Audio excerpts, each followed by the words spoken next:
Le 11 juin à Rennes et le 16 juin à Strasbourg. Parallèlement à cela, les députés et sénateurs auditionnent nombre d'experts pour faire le bilan de la loi actuelle et qui date de 2004 et proposer des évolutions. Parmi les personnes auditionnées, le président de l'Alliance pour les droits de la vie, le docteur Xavier Mirabel. Nous avons suivi son audition. C'est un reportage de Sophie Lenné. 14h, gare du Nord.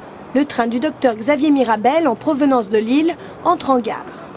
Médecin cancérologue et président de l'Alliance pour les droits de la vie, ce dernier se rend à l'Assemblée nationale pour être auditionné par la mission d'information sur la révision des lois bioéthiques. Une mission chargée de dresser le bilan de l'application de la législation actuelle et de définir les problèmes éthiques que pose le progrès scientifique. Xavier Mirabel se sent fortement impliqué dans ce débat citoyen. En effet, père d'une petite fille handicapée, ces questions le touchent personnellement.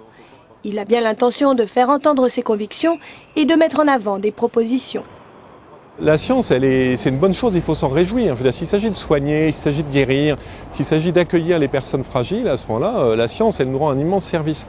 Par contre, il y a des limites à ne pas franchir. La science, elle doit avoir des limites. Et ces limites, c'est le respect de la personne humaine. Je vais faire beaucoup de demandes, d'un moratoire sur la congélation des embryons, mais aussi des demandes d'enquête, de travaux scientifiques sur les raisons qui poussent aujourd'hui les personnes à réclamer l'interruption médicale de grossesse en cas de handicap. Je vais demander des travaux de recherche pour trouver des vrais traitements à la stérilité. 16h15, Caroline Roux, la secrétaire générale de l'association, le rejoint. Tous deux sont attendus par une dizaine de parlementaires. Ces derniers ont déjà auditionné plus d'une cinquantaine de spécialistes de la bioéthique qui ont souhaité s'exprimer. Pendant 1h30, les porte-paroles de l'Alliance pour les droits de la vie présentent à leur tour leur position. Tous les grands thèmes de la bioéthique sont passés en revue. Assistance médicale à la procréation, diagnostic prénatal ou bien encore recherche sur l'embryon. Au terme de leur exposé, des questions plus ou moins délicates leur sont posées. Y a-t-il des maladies graves, incurables, rapidement mortelles, qui, à votre avis, doivent être évitées et qui peuvent amener à ce moment-là à ce qu'il y ait une destruction de l'embryon ou du fœtus? On ne peut pas commencer à dire qu'au prétexte de la souffrance, on va supprimer celui qui souffre. Ou sinon, à ce moment-là, plus rien n'a de sens. Plus rien n'a de sens. L'audition touche à sa fin. Malgré la difficulté de l'exercice, Xavier Mirabel semble satisfait et reconnaissant d'avoir pu s'exprimer sur l'un des thèmes les plus cruciaux de notre avenir. Les questions ne sont pas faciles, qu'il faut tenir bon sur les points essentiels et qu'on ça met en évidence des points de désaccord qui sont des points assez fondamentaux, mais je crois qu'on était là pour le dire et, voilà, et puis pour justement affirmer ces points de désaccord. En effet, de nombreux points de vue ont été entendus. Une richesse d'opinion qui permettra de préparer la discussion de la nouvelle loi sur la bioéthique qui devrait rentrer en vigueur en 2010. Un reportage de Sophie Lenné. Claude Hurier, à quoi servent véritablement ces auditions parlementaires ? Elles sont essentielles. Et l'expérience que j'ai vécue au Sénat pendant 18 ans montre que dans l'élaboration d'une loi, les modifications d'ailleurs qu'on peut leur apporter, ce sont les auditions qui pour moi d'ailleurs sont l'expression de la vie démocratique. Car on n'a pas la science infuse, quelle que soit la complexité et la nature des problèmes auxquels le législateur est confronté, et il est donc indispensable et enrichissant, même si quelquefois ça complique la tâche, d'ouvrir les auditions le plus largement possible pour entendre des arguments qui peuvent être aller d'ailleurs en sens contraire, mais qui sont le plus souvent fondés sur une réflexion très profonde. Donc la richesse du débat parlementaire, indépendamment des événements sur lesquels les médias insistent actuellement, c'est le travail en commission, c'est exact. Je ne veux pas dire pour autant que c'est une réponse commande à l'absentéisme enseignant, mais c'est pas ça la question. En commission, ce travail est un travail qui essentiellement s'appuie sur les auditions et leur diversité. Ça veut dire que les parlementaires membres de telles commissions, ils vont eux-mêmes se former en écoutant un certain nombre de personnes qui a un titre ou un autre? Oui, se former, c'est peut-être pas le terme qui convient. S'informer sur la diversité des positions, en sachant d'ailleurs qu'il est difficile d'établir une frontière entre ce qui est le lobbying tel que n'importe quel corps constitué l'entreprend, et puis l'expression finalement d'un certain nombre de courants de pensée à travers une réflexion, je pense par exemple au mouvement familial, qui dans des questions comme celles qu'on évoque à l'instant, a bien sûr des positions qui sont quelquefois différentes, souvent différentes, mais on ne peut pas faire l'impasse pour un travail législatif sérieux d'entendre ces attentes, ces expressions, ces interdits, ces oppositions, ne serait-ce que pour se forger en son fort intérieur les positions qu'il faudra défendre lors du débat parlementaire. Et comment on sélectionne ceux qu'on auditionne ? Il y a deux façons de procéder. Il y a d'abord ceux qui demandent à être entendus, à être auditionnés, et puis il y a également ceux qui, à travers la diversité aussi de la composition des commissions, ça serait intéressant d'auditionner telle ou telle institution, quelquefois d'aller sur place.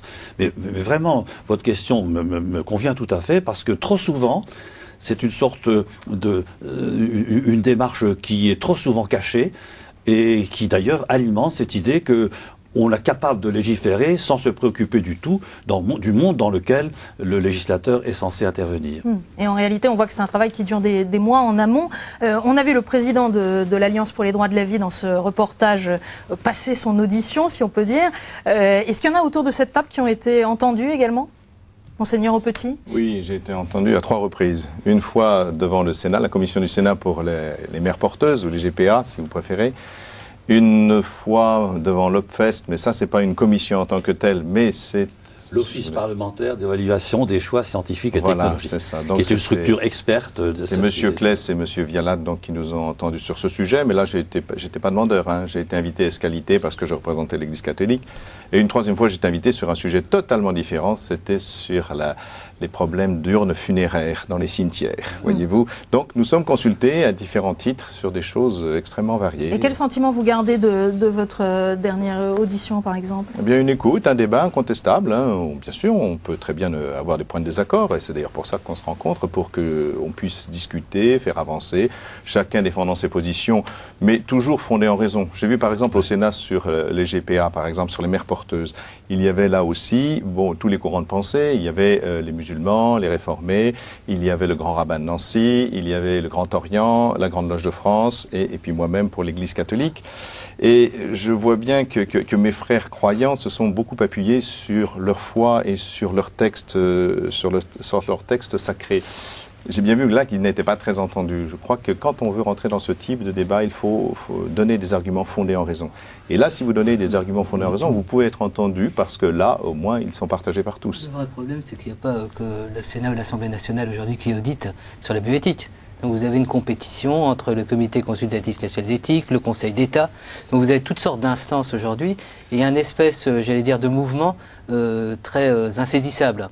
Donc on ne sait plus où se situe la légitimité. Puis vous avez aussi d'autres instances qui sont mises en place, les conseils d'orientation comme à l'agence à la biomédecine et autres. Donc on a des tas de compétences, des tas de légitimités, donc on ne sait plus au juste aujourd'hui qui va fonder véritablement les grands principes, puisqu'on parle de principes par rapport à la loi de bioéthique.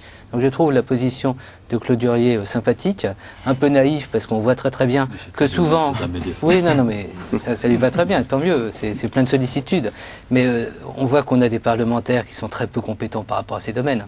Donc ils découvrent le monde, qui sont manipulables, j'allais dire, par n'importe qui, par n'importe quel type de discours. Donc on voit ensuite émerger 1 ou 2, 3 parlementaires qui vont avoir l'autorité. Donc si on analysait en profondeur les choses, je dirais, il faut ne pas prendre trop au sérieux les choses. La seule chose qui m'intéresse aujourd'hui, c'est que pour les grandes auditions auxquelles on assiste aujourd'hui, le public a la possibilité de les suivre maintenant sur Internet. Qu'est-ce que ça change selon vous ? Disons qu'il y a un accès, c'est plus uniquement restreint au petit groupe qui va suivre l'audition. Pour la révision, par exemple, ou l'évaluation de la loi Leonetti du 22 avril 2005 sur la fin de vie, les auditions ont été faites filmées, donc vous pouvez accéder à des débats, et je pense d'un point de vue pédagogique, au moins là, c'est un intérêt.